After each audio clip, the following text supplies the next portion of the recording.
तो कैसे हैं आप लोग। उम्मीद करते हैं अच्छे होंगे। आज के इस वीडियो में हम लोग जानेंगे कि किस प्रकार हम किसी कोण को मापेंगे कि कोण की माप क्या होती है, मेजरमेंट ऑफ एंगल क्या होता है। अब जरा समझिए, पिछले वीडियो में हम लोगों ने कोण जाना था, कोण क्या होता है। फिर हम लोगों ने जाना था कि अगर एक ही शीर्ष पर कई कोण बन जाते हैं तो उनका नाम कैसे लिखा जाता है। शीर्ष वाले बिंदु को हमेशा किस पे रखा जाता है, बीच में रखा जाता है। इस तरीके से हम लोगों ने कोण का नाम लिखा था। उसके बाद हम लोगों ने कोण का अभ्यंतर और वही भाग देखा था, इंटीरियर पार्ट और एक्सटीरियर पार्ट देखा था। आज के इसमें हम लोग कोण की माप देखेंगे, यानी मेजरमेंट ऑफ एंगल जानेंगे। अब जरा सोचिए, जरा सोचेंगे तो आपको ये समझ में आएगा। मान लेते हैं हमारे पास एक किरण है, क्यों ये किरण ही है ना, इसका प्रारंभिक बिंदु है लेकिन अंतिम बिंदु नहीं है, ये अनंत तक जाएगी। ठीक है, ये आपके पास एक किरण है और इस किरण को मान लेते हैं इस पोजीशन पे फिक्स कर देंगे। ये फिक्स है, ए फिक्स है और ये मूव कर सकता है, ये इसके परिता घूम सकता है, ए के परिता ये किरण ए भी घूम सकती है। मतलब जैसे आप लोग कभी अगर डोरी बांध लें तो आप एक पोजीशन फिक्स करके ऐसे से घुमाते हैं ना, तो एक पोजीशन आपका तो फिक्स रहता है, वो पोजीशन वहां पर फिक्स है और बाकी तो चारों ओर घूमता है। तो इसी तरीके से समझ लीजिए, ये आप क्या बोलते हैं, यहाँ पर आपने इसको पकड़ा हुआ है और ये चारों तरफ घूम सकती है। तो अगर ये घूमेगी तो ये अपने पूरे अक्ष पर घूम के चारों दिशाओं में कहीं पर भी कोण बना सकती है। ठीक है, देखिए या तो ये इतना घूम जाए, या तो हम इसको क्या करें, पहले यहाँ पर थी, फिर यहाँ से ये उठकर इतना घूम गई, इतना ये घूम गई। ठीक है, फिर देखिए हम चाहें तो इसको उतना घुमा के और इसका घुमाव कम कर सकते हैं, और आपका माने तो इसका घुमाव आप बढ़ा भी सकते हैं। ठीक है, देखिए पहले ये यहाँ पर थी, फिर ये घुमाव हो गया इसका, ये वाला घुमाव। ठीक है, और कभी घुमाव हम लोग इसका बढ़ा भी सकते हैं, तो ये घुमाव हो गया। तो आप एक बात समझ रहे हैं कि हम आवश्यकता अनुसार, मतलब जैसे हमारी जरूरत पड़ती है उस तरीके से हम जो घुमाव को क्या होता है कम और ज्यादा कर सकते हैं, कम और ज्यादा कर सकते हैं। तब कोण की माप क्या हुआ, इससे हम आपको क्या समझाना चाह रहे थे, इससे हम आपको समझाना चाह रहे थे कि इन कोणों के झुकाव, देखिए झुकाव ही तो हम कम ज्यादा करते हैं ना, इसका झुकाव ही तो कम ज्यादा करते हैं। इन कोणों का झुकाव की माप को कोण की माप कहते हैं। वास्तव में जब हम कहते हैं कि हम कोण की माप कर रहे हैं तो हम किसकी माप करते हैं, इन कोणों में जो झुकाव आता है, झुकाव जो आता है, या तो हम झुकाव को घुमाव भी तो बोल सकते हैं। देखिए क्या प्रारंभिक किरण से अंतिम किरण के बीच का जो घुमाव उत्पन्न होता है या झुकाव जो होता है कि वो कितना झुकी है। ठीक है, तो उसी के ढाल जो हम लोग नापते हैं तो वो क्या कहलाता है, कोणों की माप। तो कोण की माप करने का मतलब क्या है कि झुकाव को नापना ही क्या कहलाता है, आपका कोण की माप कहलाता है। आइए आगे देखते हैं। तो आइए अब यहाँ पर हम कुछ कोणों की तुलना करेंगे। देखिए तुलना कई प्रकारों से की जा सकती है, जैसे तुलना कई बार गरीबी अमीरी में की जा सकती है और बड़े छोटे में तुलना की जा सकती है। तुलना कौन पढ़ने में अच्छा है, कौन पढ़ने में खराब, इसमें भी तुलना होती है। तो वास्तव में यहाँ जब हम कोणों की तुलना करेंगे, यहाँ पर हम लोग इनके झुकाव की तुलना करेंगे। किसकी तुलना करेंगे, झुकाव की, मतलब कौन कोण का झुकाव ज्यादा है और किस कोण का झुकाव कम है। मतलब कुल मिलाकर झुकाव को अब एक नया वर्ड मिल गया है, माप। मतलब यहाँ पर हम कोणों की माप देखेंगे, किस कोण की माप ज्यादा है और किस कोण की माप कम है।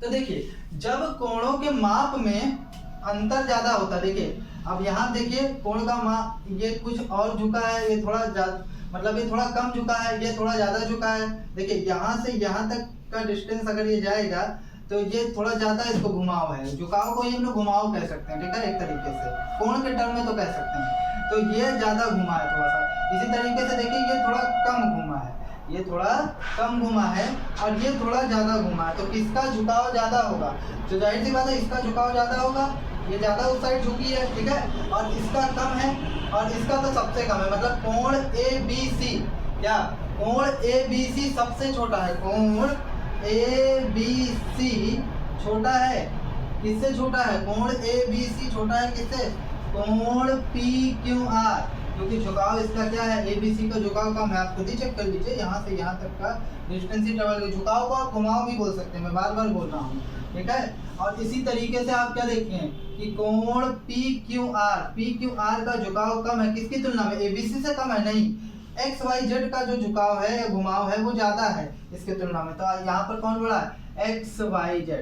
ठीक है, अच्छा अब एक बात यहाँ पर समझिए कि जब अंतर बहुत ज्यादा होता है माप में, बहुत ज्यादा बड़ा अंतर होता है, तो आप देख कर ही बता पाएंगे कि कौन कोण बड़ा है और कौन कोण छोटा है। भले आप ये ना बता पाए कि वो कितने अंश का, भी अंश पर भी हम लोग आएंगे कि अंश कहाँ से आया कैसे क्या, लेकिन आप ये स्पष्ट रूप से झुकाव के कॉन्सेप्ट से ये तो बता ही सकते हैं, झुकाव या घुमाव के कॉन्सेप्ट से आप यही बता सकते हैं कि किस कोण की माप ज्यादा है और किस कोण की माप कम है, ठीक है। लेकिन ये कब काम आता है, ये आपका देख कर काम करना, ये कब काम आएगा, जब मापों में अंतर बहुत ज्यादा हो, जैसे बहुत ज्यादा झुकाव में डिफरेंस होता है तब आप ये काम कर लेंगे।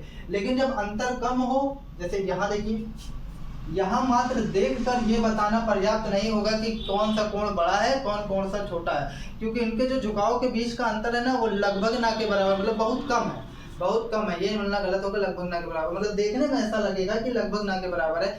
तो अब इस केस में तो आप बता नहीं पाएंगे, और इस केस में आपको बताने के लिए देखिए, ये केस में तो आप इजीली बता लेंगे कौन सा कोण बड़ा है कौन सा कोण बड़ा छोटा है, लेकिन कितना घुमाव है ये तो आप नहीं बता पाएंगे। लेकिन आप ये तो बता ही लेंगे कि कौन कोण बड़ा है और कौन कोण छोटा है। लेकिन जब अंतर बहुत कम होता है तब आपको दिक्कत होती है। तो इसलिए हम एक डिवाइस या एक यंत्र का प्रयोग करते हैं जिसको हम लोग चांदा के नाम से जानते हैं। किसके नाम से जानते हैं? चांदा, प्रोटेक्टर बोलते हैं इसको इंग्लिश में, चांदा।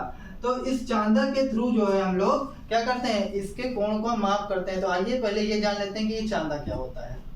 आइए अब देखते हैं जो कोण को नापने के लिए जिस डिवाइस यानी यंत्र का प्रयोग किया जाता है वो कैसा होता है। देखिए चांदा, चांदा कहते हैं हम लोग इसको, इंग्लिश में प्रोटेक्टर कहते हैं। देखिए यह एक अर्धवृत्ताकार उपकरण होता है, मतलब ये आधा गोला डिवाइस होता है, आधा गोला होता है, अर्धवृत्ताकार यानी आधा गोला, ठीक है। ये 180 बराबर भागों में विभाजित किया जाता है, मतलब आधे गोले को 180 बराबर भागों में विभाजित कर दिया जाता है। प्रत्येक भाग एक अंश कहलाता है, और एक भाग को आप एक अंश कहते हैं। इस पर दोनों दिशाओं में, वामावर्ती तथा दक्षिणावर्ती, वामावर्ती क्या होता है, घड़ी के सुई की विपरीत दिशा में भी और घड़ी की सुई की दिशा में भी, दोनों ओर 0 से 180 नंबर बने होते हैं, और प्रत्येक भाग को आप 1 डिग्री या 1 अंश कहोगे। अब एक बात समझिए, ये 0 से जो 180 भाग इसके किए गए हैं, ये हर एक पार्ट को एकदम बराबर रखा गया, हर एक पार्ट को बराबर रखा गया है, ठीक है। दोनों दिशाओं में वामावर्ती तथा दक्षिण 0 से 180 डिग्री तक के चिन्ह लगे होते हैं। जरा देखिए कि ये क्या होता है। ये होता है आपका चांदा, ये आपका चांदा, ये देखिए ये आपका पूरा चांदा है। ये उसके ऊपर वाले भाग को मत देखिएगा, ये जो अर्धवृत्ताकार यानी आधा गोला है ना, तो इसको ध्यान दीजिए। देखिए इसमें जो है 0 से लेकर 180 तक घड़ी के सुई के विपरीत दिशा और घड़ी की सुई की दिशा दोनों ओर जो है क्या हो 180 तक बना हुआ है। और देखिए ये 0 से लेकर ये 10, ये मानक 10 लिखा गया है, और 0 से लेकर 10 के बीच, अगर आपको दिख रहा होगा, 0 से 10 के बीच जो है आपका ये भाग किया गया, 1 2 3 10 बराबर भागों में बांटा गया।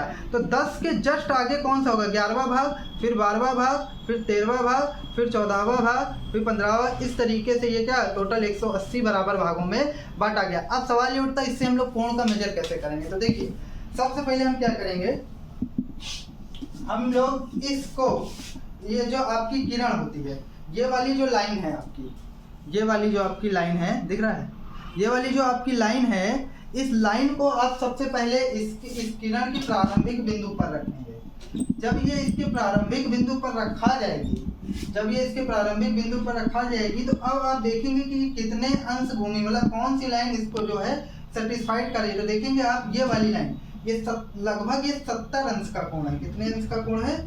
70 अंश नहीं, 0 है ये। 0 से अगर आप चलें तो ये 0 से अगर आप जाएंगे तो ये लगभग 110 अंश का कोण आएगा। कितने अंश का कोण आएगा? 110 अंश का। आई होप आपको दिख रहा होगा, ये 110 अंश का कोण है। आप प्रारंभिक बिंदु को 0 पर रख लीजिए, और रखने के बाद अब आप देखिए कौन सी लाइन ऊपर वाले अंतिम रेखा, अंतिम किरण पर जा रही है। तो आप देखेंगे तो ये लगभग 110 अंश का कोण है। कितने अंश का कोण है? 110 अंश का कोण है। ये कोण आपका हो जाएगा 110 अंश। 110 अंश। आप घर पर प्रैक्टिस करेंगे तो ये ज्यादा बेटर समझ में आएगा। अब चलिए इसको देखते हैं कि ये क्या, कितने अंश का कोण है। फिर क्या करिए, ये आप प्रारंभिक जो आपकी पहली किरण है, इसकी जो प्रारंभिक स्थिति, वहां पर आप 0 को रख लीजिए। 0 को रखने के बाद अब आप देखिए कितना घूमा है। तो देखिए घूमा है, कहाँ तक घूमा है, लगभग ये इसके बीच है। 90 भी नहीं आ रहा है, 90 से थोड़ा सा ज्यादा आ रहा है, 91, 92, 93। ये एंगल लगभग आ रहा है 93, 90 से थोड़ा सा ज्यादा 93। तो ये वाला हो गया 93 डिग्री। फिर नेक्स्ट आप इसको कैसे नापेंगे, यहाँ पर भी आप एक तरीके से इसी को ही रख लेंगे। प्रारंभिक बिंदु को आप यहाँ पर ऐसे रख लेंगे, और फिर जब आप यहाँ रख लेंगे तो फिर आप यहाँ देखेंगे कि कहाँ पर आकर कौन सी लाइन पे हो रहा है। तो आप ये देखिए ये जा रहा है 60 डिग्री पर। लगभग ये कितने डिग्री का कोण है आपका? 60 डिग्री का कोण है। कितने डिग्री का? 60 डिग्री का। फिर नेक्स्ट अगर आप इसको नापना चाहते हैं तो आपको ये वाली लाइन यहाँ पर, क्योंकि इसके प्रारंभिक बिंदु यहाँ पर घुमाओ, यहाँ से हमको लेना है, तो आप इसको इस तरीके से रख देंगे। जब आप इस तरीके से रख देंगे तो देखिए जीरो, ये वाला जीरो लेंगे आप, तो आप देखेंगे लगभग ये कितने पर आ रहा है, ये 60 61 अंश के कोण पर आ रहा है। मेरी लाइन जो है यहाँ पर थोड़ी सी मोटी है तो थोड़ा ऊपर नीचे हो सकता है, लेकिन जब आप कॉपियों में इसको करेंगे तो ये एकदम एग्जैक्ट आएगा। ठीक है, अब थोड़ा सा आप समझिए कि ये सवाल उठता है कि हम लोग 180 डिग्री ही क्यों लेते हैं। देखिए 180 डिग्री, अगर आप दो चांदा यानी दो प्रोटेक्टर ले लें तो एक इस तरीके से हो जाएगा और एक इस तरीके से हो, तो पूरा एक गोला बनेगा, पूरा एक गोला बनेगा। इस तरीके से पूरा जब एक गोला बनेगा, मतलब एक अर्धवृत्ताकार को 180 बराबर भागों में बांटा गया, तो पूरा एक चक्कर को कितने भागों में बांटा जाएगा, 180 दूना यानी कितना हो जाएगा, 360। वास्तव में बेबीलोनिया के जो निवासी थे उनको सूर्य और चंद्रमा की गति के बारे में उस समय उतना नॉलेज नहीं था जितना आज हम लोग रखते हैं, उतना उन लोगों को नॉलेज नहीं था। लेकिन वो क्या किए थे, वो एक चीज नोटिस करते थे कि जो सूर्य था हर 360 दिनों बाद वापस अपनी उसी पोजीशन पर पहुंच जाता था। क्या होता था, 360 दिनों बाद घूमकर फिर से वहीं पर आता था। वो इस चीज का अनुभव करते थे, इसलिए वो पूरे एक चक्कर को, हम लोग आप में से बहुत लोग कहेंगे साल में 365 दिन होते हैं, लेकिन वो उस समय बेबीलोनियों के द्वारा जो है इसको बांटा गया था, तब 360 दिन ही माना गया। तो पूरे एक चक्कर को 360 दिन में बांट दिए और प्रत्येक एक भाग, एक दिन को वो लोग एक अंश कह दिए। क्या कह दिए, एक अंश। तो इस तरीके से जो हमारा पूरा कोण पद्धति था वो 360 बराबर भागों में विभाजित हुआ। तो अगर आपको समझ में आया, अगर कुछ आया हो तो लाइक कीजिए, और अगर नहीं समझ में आया तो आप वो चीज़ मुझसे कमेंट सेक्शन में पूछ सकते हैं। ठीक है, that's all from my side.